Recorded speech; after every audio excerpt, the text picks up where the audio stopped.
Welcome to The English Writer, a space for learners of English. Unless it's your first time here, in which case, hello, I'm Andy, the English Writer. In this video, I'm going to look at some useful vocabulary and expressions that came out of the reading we did in part 1, when we looked at the news item about a young woman who married a prince. Poor girl marries prince.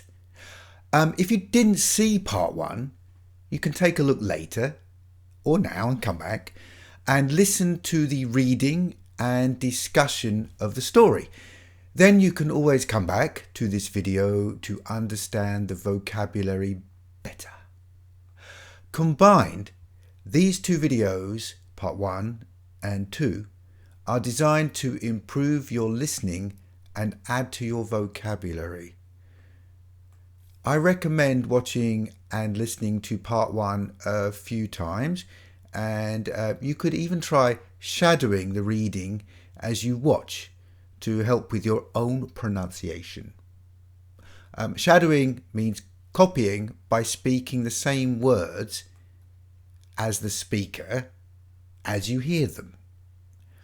These two videos combined with parts 3, 4 and 5 will also give you a better idea of the style of newspaper stories in English newspapers, which I used to write.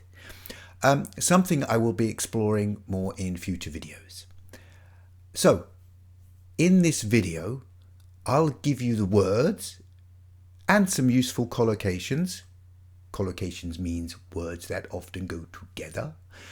This is a good way to learn new words and allows you to find an instant practical use in your own English.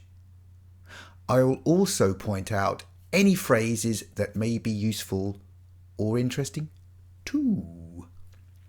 First up, at the beginning of the last video, I used the expression climbing up the social and economic ladder.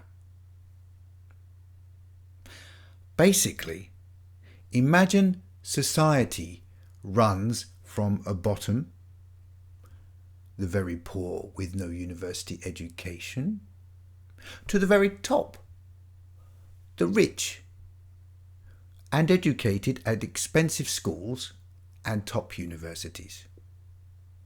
That imaginary bottom to top then has a ladder that you can climb and so move up the social ladder or even the economic ladder from bottom to top.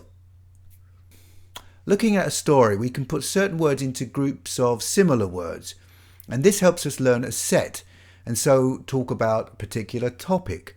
So in the story we have words about marriage, married, wedding, wife, bachelor.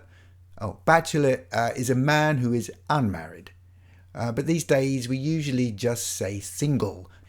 We also have marry, newlyweds, people who just got married, and honeymoon.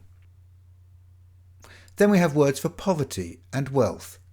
Poor servant girl, which is not so poor but lower on the social ladder I mentioned, as is cleaner, plus the phrase lived a life of poverty, which I want to talk about more in a moment. And scullery maid.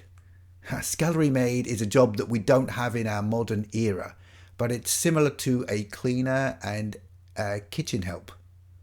I think you might see scullery maids if you watch Downton Abbey.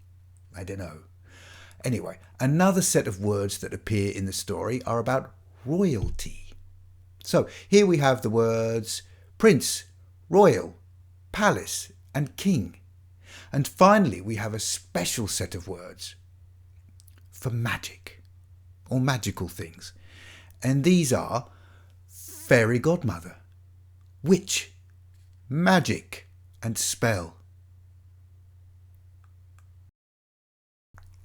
I mentioned before the expression lived a life of poverty. And by this we mean she had no money. She lived a life of having nothing. The key phrase or collocation is live a life of. So opposite this, you could say live a life of luxury, meaning you have a lot of nice things.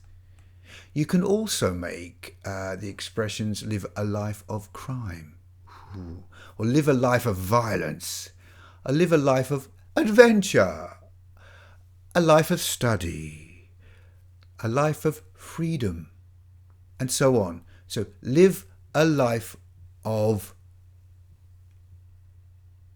Well, that's it for the vocabulary connected to this story. Let me know if you have any questions about this in the comments below, and please remember to click on the subscribe button. In part 3 of the Poor Girl Marries Prince series, I'll be looking at passive sentences versus active sentences in the story. Passive and active voice are really important in English in how we talk about who is doing what, to whom, or to what. Come along and have a look, and I hope to see you there. Until then, bye.